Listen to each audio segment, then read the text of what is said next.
All right, so today we're diving deep, deep into a book that's, well, it's really kind of a classic, isn't it? I mean, it's a book that pretty much defined a whole genre. We're talking about Truman Capote's In Cold Blood. It's funny you mention that because I feel like a lot of people have probably heard of it, right? And maybe even seen those summarized audiobook versions, maybe even on channels like, Motivation Library. But here, well, we want to really get into it, not just the surface, but like the human elements, the impact, the ripple effects of this crime that, well, I mean, it continues to fascinate and I guess kind of disturb people. Yeah, I mean, In Cold Blood, it's one of those books that kind of gets under your skin. Yeah. And I think part of that is how Capote wrote it, you Mhm. know? He was a journalist, right? But he crafted this story that's so immersive, almost like a novel, you know? Exactly. That's what makes it so unique, I think. He really blurred those lines between reporting and storytelling, and that's what we're going to explore today.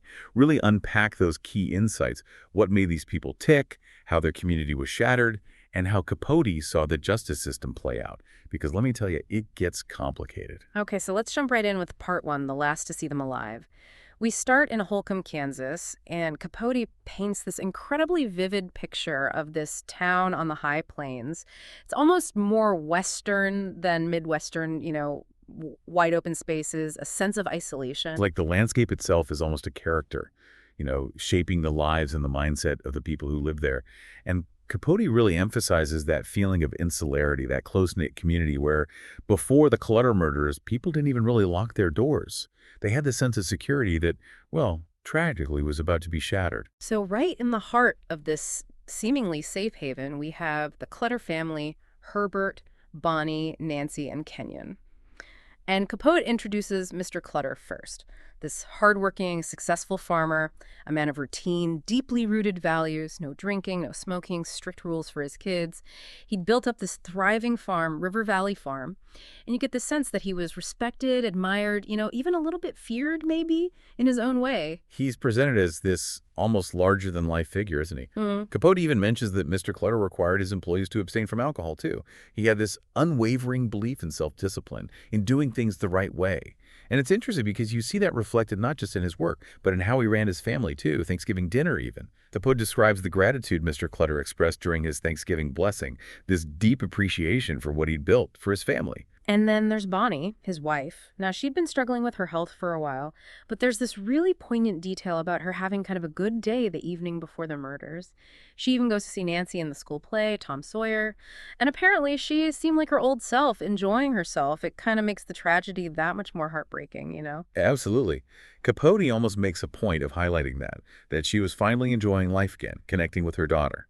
And later, we learn that she confided in Mrs. Kidwell about how much her health had made her miss out on things, her fear of being forgotten, even by her own children. It really adds this layer of profound sadness to the whole thing. And Nancy. I mean, she was this incredibly vibrant teenager, super involved in everything: 4-H, music, straight A student. She was a prize-winning pie baker at the county fair. And Capote really captures her energy, this radiant jauntiness, he called it, which he kind of credits to her father's influence. But she was more than just accomplished. She was kind too, always helping others. Oh, absolutely. The examples Capote uses really paint a picture of that, like, you know, teaching Jolene Gelsma to bake a cherry pie or helping Roxy Lee Smith with her trumpet solo. And then, of course, there was Bobby Rupp, her boyfriend. Ah, yes, Bobby Rupp. Mr. Clutter, well, he wasn't exactly thrilled about that relationship. Different religions: the Rupps were Catholic, the Clutters Methodist. And there was that incident where he caught them kissing, and he made it clear that he didn't see it as a long-term match. Yeah, and on that last Sunday, Nancy got home pretty late from a spook show with Bobby. Mr. Clutter wanted to have a talk with her about it, but, Hmm. well, tragically, they never got the chance. And it's interesting how Capote throws in those seemingly small details, right? Like the religious differences, the kissing incident. It just shows that even in this seemingly perfect family, there were those normal tensions, those everyday moments that, well, I guess in retrospect, they make the tragedy even more devastating. Exactly. And then there's this detail that Nancy mentioned about smelling smoke, even though no one in the house smoked. It's such a subtle thing, but it creates this sense of unease, like a foreshadowing of the darkness that's about to come crashing down on their world. Right. And then there's Kenyon, the youngest. He was really into horses. Actually, he was still pretty heartbroken about losing his horse, Skeeter, the year before. His father had promised him a new foal in the spring, but, it's not the same. It's just this small detail, but it makes him so much more than just a victim. Totally. It reminds us that these weren't just names in a headline. They were real people with their own interests, their own little joys and sorrows. And then, Capote brings us to that fateful night. After the play, Nancy comes home late. Mr. Clutter is waiting to have that conversation. And then silence. Capote describes these foreign sounds, 4 shotgun blasts that no one in Sleeping Holcomb heard. It's so chilling, isn't it? It really is. And it's like he's emphasizing how easily violence can just intrude upon this peaceful existence. And as Capote points out, those gunshots were absorbed by the sounds of the night, the wind, the coyotes, the trains. It's almost like the landscape itself was complicit in concealing the horror. It's like he's saying that even in this vast open space, secrets can be kept, darkness can hide. And what's even more disturbing is how he describes the aftermath, how that fear and suspicion would linger, changing the way neighbors interacted, eroding the very foundation of their community. It wasn't just the Clutter family that was shattered that night. And then there's Bonnie Clutter. We see her anxieties about her health, her fear of being forgotten. She even wonders if her son Kenyon would really remember her. It's just heartbreaking to think about, especially knowing what's coming. That's the thing about Capote's writing, right? He gives you these glimpses into their inner lives, their vulnerabilities, and it makes the tragedy all the more profound.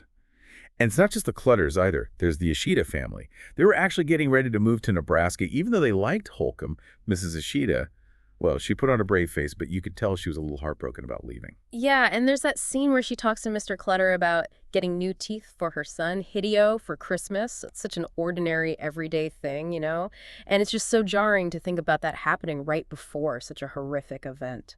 And, later on, Mrs. Ishida tells Bess Hartman that she felt like something had come to an end in Holcomb after the murders. It's like that feeling of safety, of normalcy, was irrevocably broken. Absolutely. And even within the Clutter house, there are those small, seemingly insignificant moments that Capote captures. Nancy playing with her cat, Babe, while Kenyon just groans in disgust, typical sibling stuff. But again, it makes them so much more real, so much more human, and it makes their loss even more profound. Right. It's those little details, the everyday moments that we all experience, that make their sudden absence so much more devastating.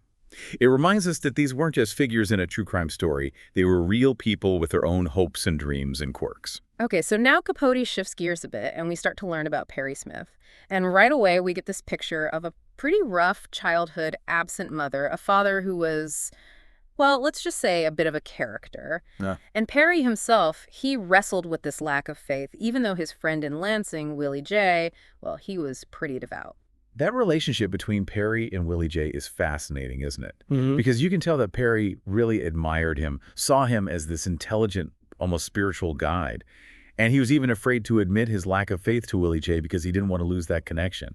It really speaks to Perry's loneliness, his need for someone to understand him. And then we get to that awful morning, the discovery. Nancy Ewalt and her father finding the bodies. The phone lines cut both in the kitchen and the office, which immediately tells them that this wasn't random, this was planned.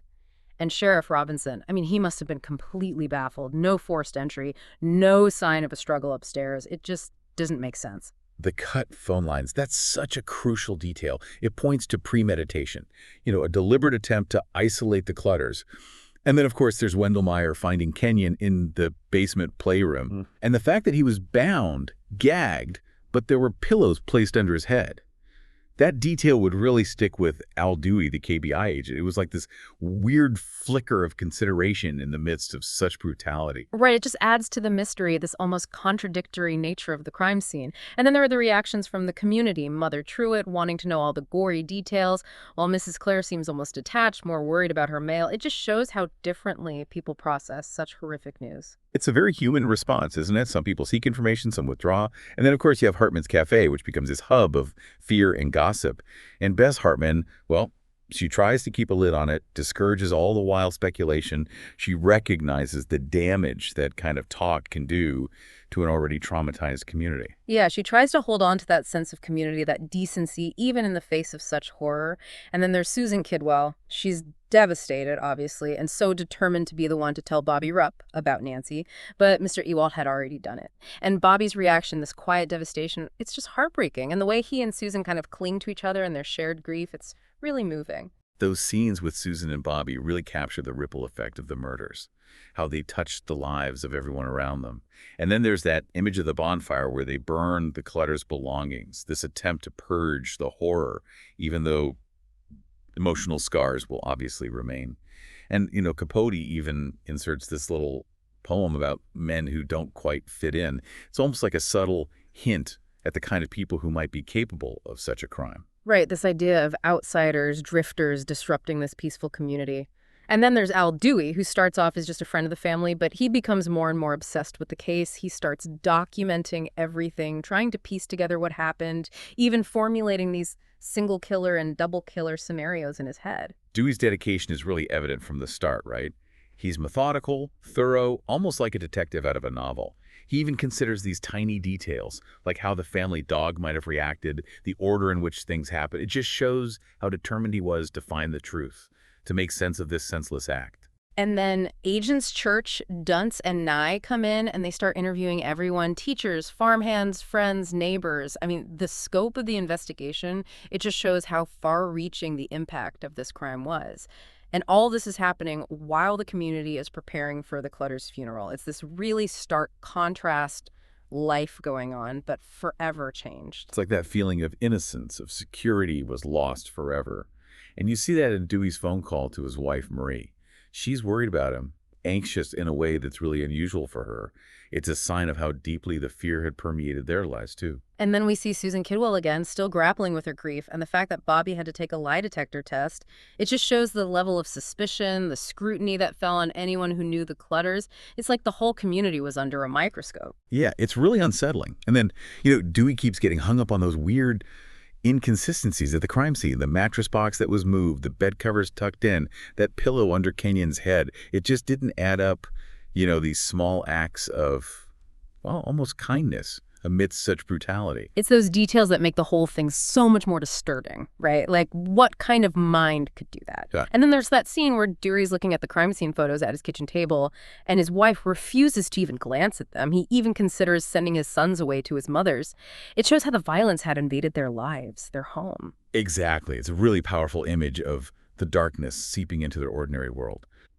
And Mrs. Ishida, her conversation with Bess Hartman, it just reinforces that feeling of loss, the sense that something fundamental had changed in Holcomb.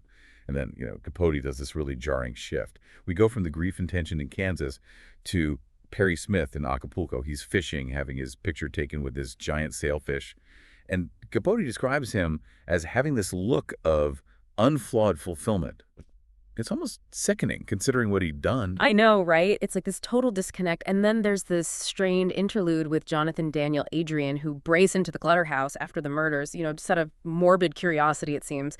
And they find a shotgun and a hunting knife in his car. It's like everyone is a suspect now. It's like the whole community is on edge, and every little thing seems suspicious. It's a great example of how Capote builds tension, even with seemingly unrelated events. And then we get a much deeper look into Perry's past through a letter written by his father, Tex. He starts with Perry's birth, describes his mother's alcoholism, the constant moving, the poverty. Tex really emphasizes Perry's sensitivity, how easily he was hurt, how he was always willing to fight back if he felt wronged. And he talks about how Perry was a hard worker, but how he just couldn't stand being told what to do. He had these dreams of a different life, a better life, like escaping to Hawaii. And then there's the story of their failed business venture, the Trapper's Den Lodge. They have this huge argument all over a biscuit, and Tex ends up threatening Perry with a gun, though it wasn't even loaded. It just shows how dysfunctional their relationship was, how much resentment and anger was simmering beneath the surface. And then Perry's sister, Barbara, enters the picture.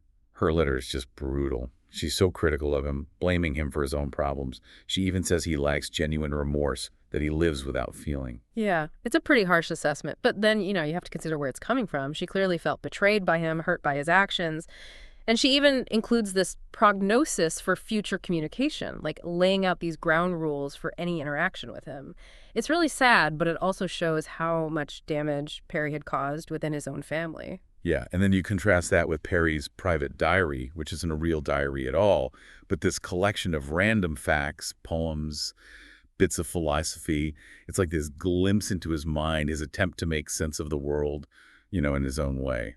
Okay, so meanwhile, Dick Hickok is back in prison, and his cellmate mentions his friend Perry. It's the first real indication that these two knew each other, that there was something going on between them. And then we hear from Dick's parents. They're struggling to understand what happened, how their son ended up involved in something so horrific. And his mother, she blames everything on Perry. It's that classic bad influence narrative. Right. And then Agent Nye goes to Olith and interviews Dick's former employer, who mentions that he brought Perry to a party just a couple of weeks before the murders. They both seemed perfectly normal, which is just chilling to think about, knowing what was coming. And Nye interviews Dick's father, who talks about this trip Dick took to Fort Scott, supposedly to visit Perry's sister and borrow some money. It turns out later, of course, that that was all a lie. Yeah, it's one of those seemingly insignificant details that ends up being crucial to the investigation. And then Nye goes to the Hotel Olith and finds Perry's box of belongings. It's just this random assortment of stuff, a dirty pillow, a baby blanket, some old photos. But Nye sees it as this window into Perry's life, this rootless, lonely existence. Then Nye goes to Reno to follow up on some leads, but he doesn't really find anything concrete. He does, however, talk to Perry's sister, who hasn't seen him in years. She tells him about this trip they planned to take to Alaska, how it all fell apart, how Perry just turned back. And she shares some memories of their father, Tex.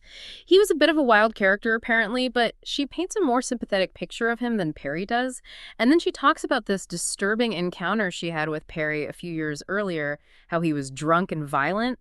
It's clear that Perry had a lot of demons. Absolutely. And back in Holcomb, people are trying to move on, trying to return to some sense of normalcy. They're deliberately avoiding talking about the murders, trying to protect themselves from the pain and fear. But, it's always there, lurking beneath the surface. And then Dewey gets the call. Arrests have been made in Las Vegas. It's the break they've been waiting for. But he's cautious. He's been down this road before. He knows they need solid proof. And he's smart about it, too. He makes sure that the suspects think they were arrested for something else just to keep them off guard. Right. He wants the Clutter connection to be a total shock. So Agent Nye interviews Dick in Las Vegas, and Dick launches into this long, detailed account of their travels. It's like he's trying to create this elaborate alibi, just throwing out all these random details. He's almost enjoying himself, like he thinks he's outsmarting them.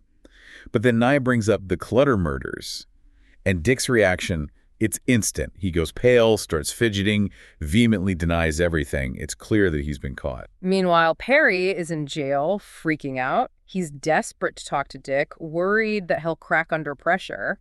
And he remembers Agent Dunt's accusing him of killing the Clutters, this moment of realization that it's all coming crashing down. And he clings to this ridiculous story about being robbed, even though it's full of holes.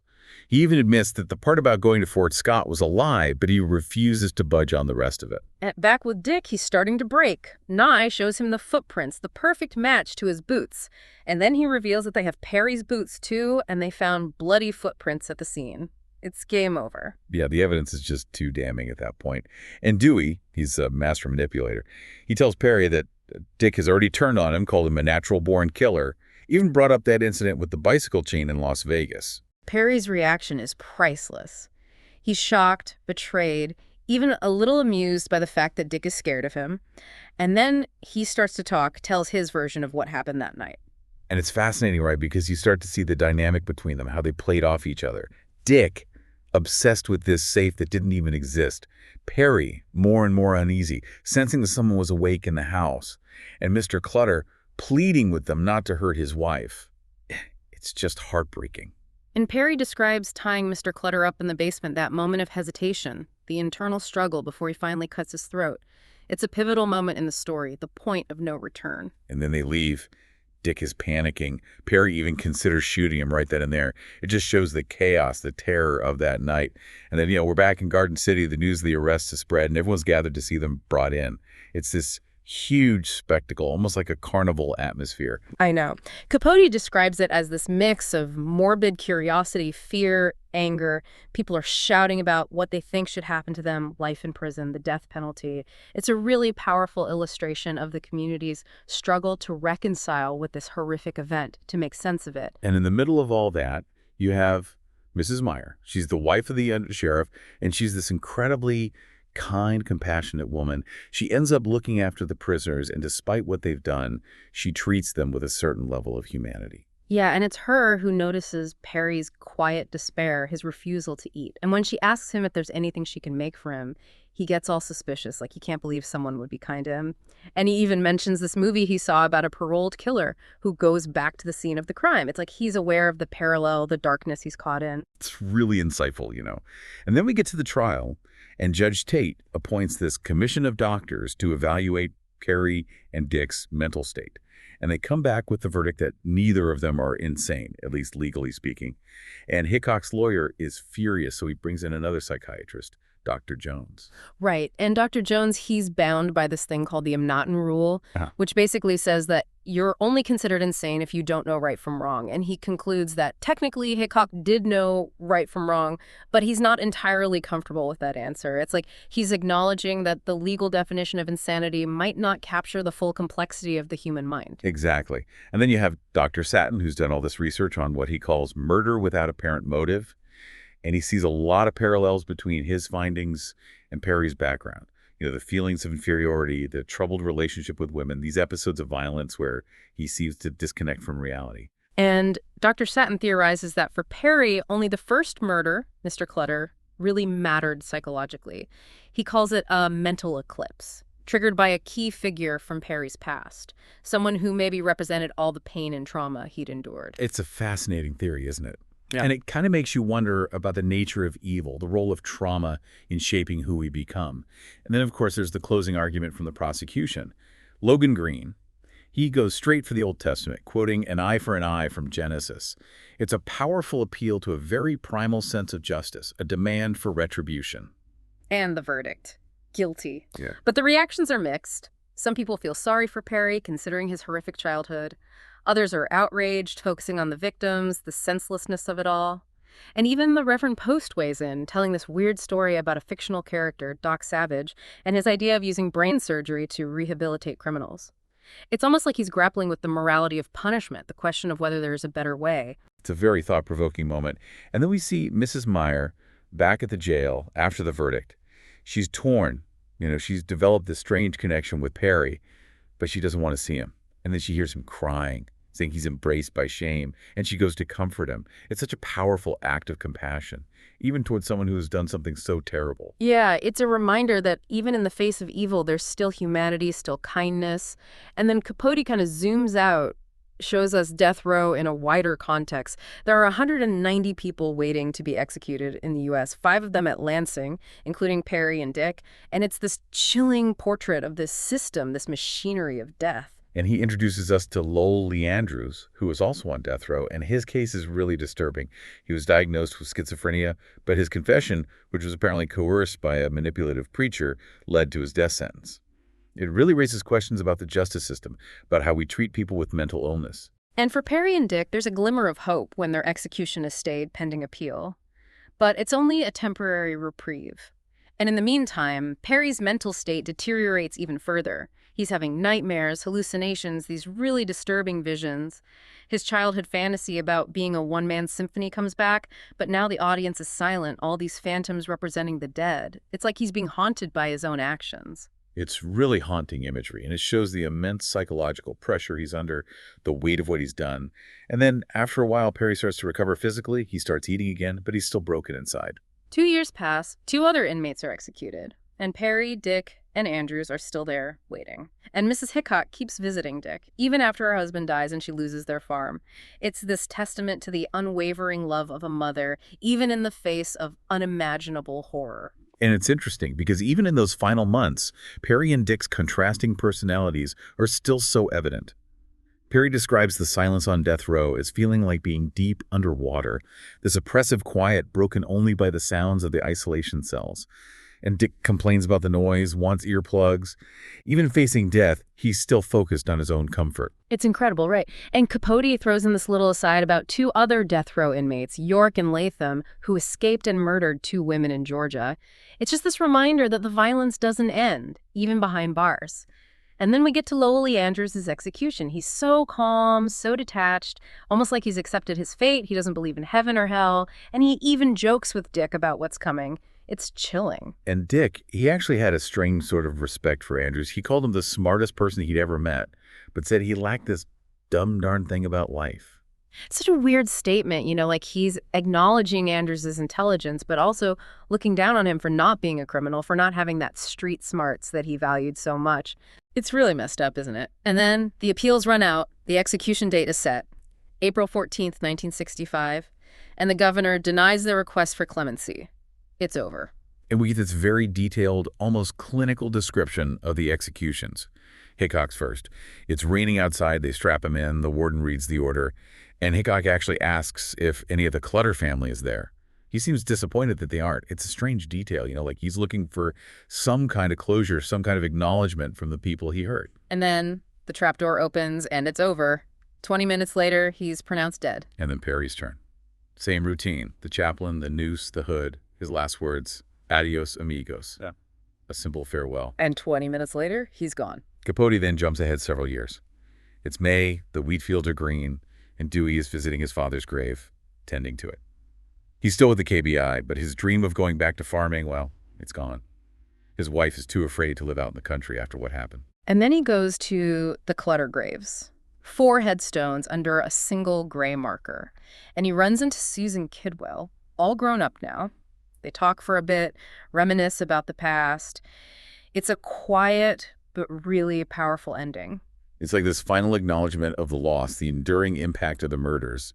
And then, well, that's it. The story is over. So yeah, in cold blood, it's a journey, isn't it? Through this horrific crime, the lives it destroyed, the community it shattered. And Capote doesn't give us easy answers, He just presents the story, these complex characters, the moral questions, and it's up to us, the readers, to wrestle with it all. And that's the brilliance of it, I think.